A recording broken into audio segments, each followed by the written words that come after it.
चकबंदी क्या होती है? चकबंदी के फायदे और नुकसान क्या होते हैं? और जो व्यक्ति गांव में रहते हैं उन्हें चकबंदी के बारे में पूरी जानकारी का होना बहुत जरूरी होता है। गांव के अंदर 75% ऐसे व्यक्ति होते हैं जिस गांव में चकबंदी होती है कि उन्हें पता ही नहीं होता है कि गांव में चकबंदी चल रही है। इससे तुम्हें क्या फायदा है, क्या नुकसान है। बड़े बूढ़े गांव में बताते रहते थे सन 65 में चकबंदी आई, पहली चकबंदी जब यहाँ पर आई और दूसरी चकबंदी यहाँ पर आई। लेकिन चकबंदी असल में है क्या? चकबंदी से कराने से क्या फायदे हैं और क्या नुकसान है? कुछ लोगों का अलग अलग मानना है कि चकबंदी से नुकसान भी है, और कुछ लोगों का मानना है कि चकबंदी के बिना तो आप खेती नहीं कर सकते, और बिना चकबंदी आपके क्षेत्र में आए ना तो आपके गांव में स्वर्णिक उपयोग की भूमि होगी, ना कब्रिस्तान की भूमि होगी। कुछ ऐसे भी गांव हैं जहां पर चकबंदी अब तक नहीं हुई है, और वहां पर कब्रिस्तान शमशान की जगह ही नहीं है। जहां जिस गांव के अंदर शमशान कब्रिस्तान ऐसी जगह नहीं होती है, तो वहां समझ लेना चाहिए कि इस गांव के अंदर चकबंदी नहीं हुई है। क्योंकि ये गांव के अंदर जब शमशान कब्रिस्तान और सार्वजनिक उपयोग की जो भूमियां छोड़ी जाती हैं, वो सब जमीनें चकबंदी के दौरान ही छोड़ी जाती है। लेकिन अगर आपके भी गांव में चकबंदी नहीं हुई है तो इन सभी चीजों से आप महरूम रहेंगे। फिर आपको इस बात की जानकारी भी नहीं होगी कि ये जो आपके सामने पड़ी हुई भूमि है, यह किस प्रकार की और किस टाइप की भूमि है। तो आइए चकबंदी के बारे में आज मैं इस वीडियो के अंदर आपको विस्तार से बता दूं। अगर आपको मुझसे इस संबंध में कोई बात करनी है तो आप डिस्क्रिप्शन में मेरा मोबाइल नंबर है, वहां से आप मेरा नंबर ले सकते हैं। लेकिन मैं जब भी बात करता हूं, अगर आप मुझे फोन पे करते हैं, वैसे ही बेवजह मैं किसी का फोन नहीं उठाता हूं, इसीलिए आप फोन पे करें तभी आप मुझसे बात कर सकते हैं। सीधी सी फंडे वाली बात यही है। तो चलिए चलते हैं और जानते हैं चकबंदी आखिर क्या है। साथियों, मैंने जैसे कि आपको बताया कि चकबंदी प्रक्रिया क्या होती है, इसके बारे में बात करेंगे। चकबंदी के फायदे क्या होते हैं, चकबंदी कितने प्रकार की होती है।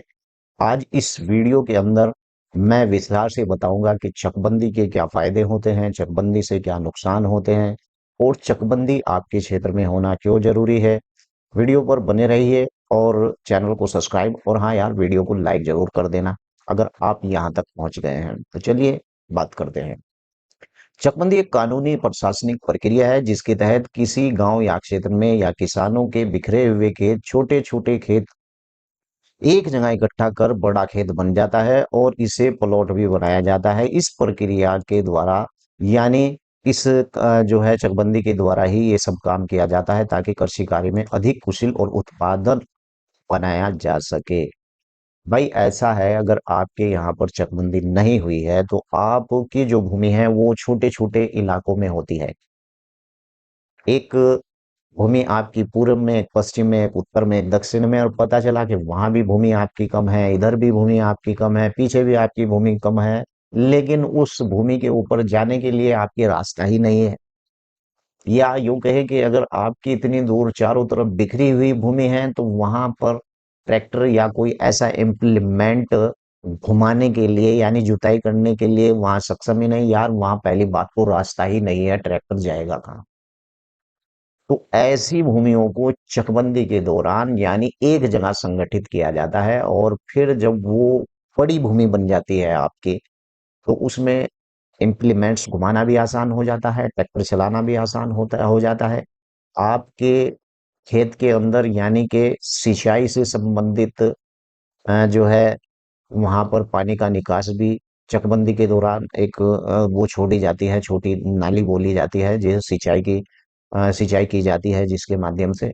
तो इस प्रकार की सब सुविधा आपका अगर कोई चक लगा है या आपका अगर कोई भूमि वहां पर छूटी है जिसे चकबंदी के द्वारा एक जगह संगठित कर दी गई है, तो आपको इससे फायदा होगा, आपकी जमीन एक जगह संगठित हो जाएगी। चकबंदी प्रक्रिया। चकबंदी की पहचान गांव के, यानी कि गांव के किसानों के खेत अलग अलग, वही जो मैंने बताया, ट्रैक्टर चलाने के लिए कृषि का इस्तेमाल मुश्किल होता है।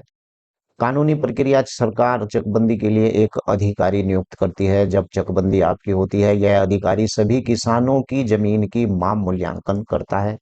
शुरू में जब चकबंदी होती है तो चकबंदी का धारा नोटिस 4 निकलने के बाद तो आपके इलाके के अंदर जो चकबंदी विभाग होता है, सबसे पहले वो पैमाइश का काम करता है और पैमाइश करता है कि आपके गांव का कितना बड़ा रकबा है। आपके गांव में अगर चकबंदी हो रही है तो आपके गांव की तमाम जमीनों को वो पहले नपाई कर लेते हैं जरीब के माध्यम। लेकिन अब तो एआई ड्रोन के माध्यम से ये सब काम हो रहा है। नए भूखंड का आवंटन चकबंदी अधिकारी सभी किसानों को कुल मिलाकर जमीन के हिसाब से उसके गांव के एक हिस्से का बड़ा हिस्सा उपजाऊ खंड आवंटित करते हैं और कोशिश करते हैं कि हर किसान को पुरानी जमीन के मूल्य के बराबर नई जमीन मिले।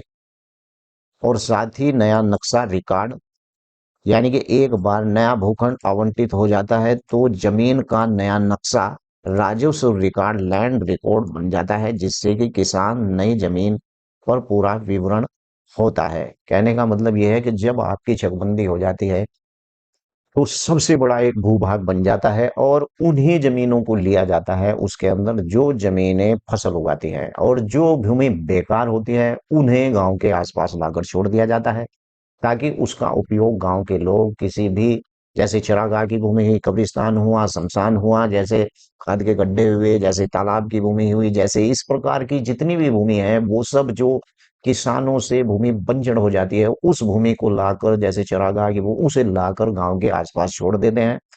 ताकि गांव के अंदर जब इस प्रकार का सरकार कोई योजना भेजती है, जैसे कि आपके गांव में सोलर प्लांट भेज दिया सरकार ने, तो सरकार के पास वहां भूमि उपलब्ध होती है ग्राम पंचायत के पास। जैसे कि स्वास्थ्य केंद्र भेज दिया तो आपके गांव के पास स्वास्थ्य केंद्र के लिए भूमि बची हुई होती है। जैसे कि जानवरों का अस्पताल भेज भेज दिया, जैसे कि आंगनबाड़ी के ऑफिस, जैसे कि प्राइमरी स्कूल या जूनियर स्कूल या इंटर हाई स्कूल, ये सब जो भवन बनाए जाते हैं ये सब श्रेणी छेदों की जमीन में बना, और इनकी आरक्षित भूमि तभी छूटती है जब चकबंदी होती है।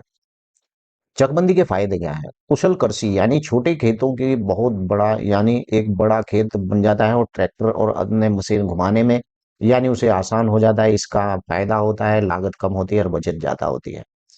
बिखरे हुए खेत एक जगह इकट्ठे हो जाते हैं और खेत को अलग अलग होने से सिंचाई की व्यवस्था भी बेहतर हो जाती है। यानी जब एक जगह खेत हो जाते हैं तो सिंचाई की व्यवस्था भी बेहतर हो जाती है।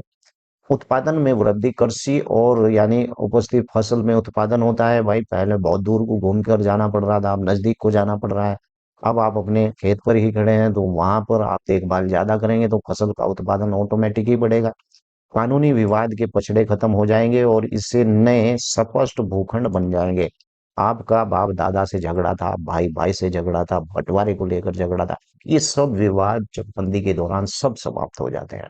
चकबंदी के कितने प्रकार की होती है? चकबंदी दो ही प्रकार की होती है, ऐच्छिक चकबंदी और ऐच्छिक चकबंदी। जब गांव के किसान अपनी मर्जी से सरकार से चकबंदी के करवाने का अनुरोध करते हैं तो ये ऐच्छिक चकबंदी होती है। और अनिवार्य चकबंदी, जब सरकार किसी क्षेत्र में कृषि सुधार के लिए इसे अनिवार्य कर देती है। तो भारत में अधिकतर जगहों पर यही तरीका अपनाया जाता है और चकबंदी का मुख्य उद्देश्य किसानों की बिखरी हुई जमीन को एक जगह लाकर कृषि से अधिक लाभदायक और आधुनिक बनाना ही काम चकबंदी का होता है। तो ये चकबंदी से संबंधित आज की वीडियो थी। यार चैनल को सब्सक्राइब जरूर कर देना, वीडियो को लाइक और शेयर जरूर कर देना। वैसे भूमि से संबंधित मैंने बहुत सी वीडियो बना रखी है, आप वहां जाकर देख भी सकते हैं। जय हिंद, जय भारत, खुदा हाफिज।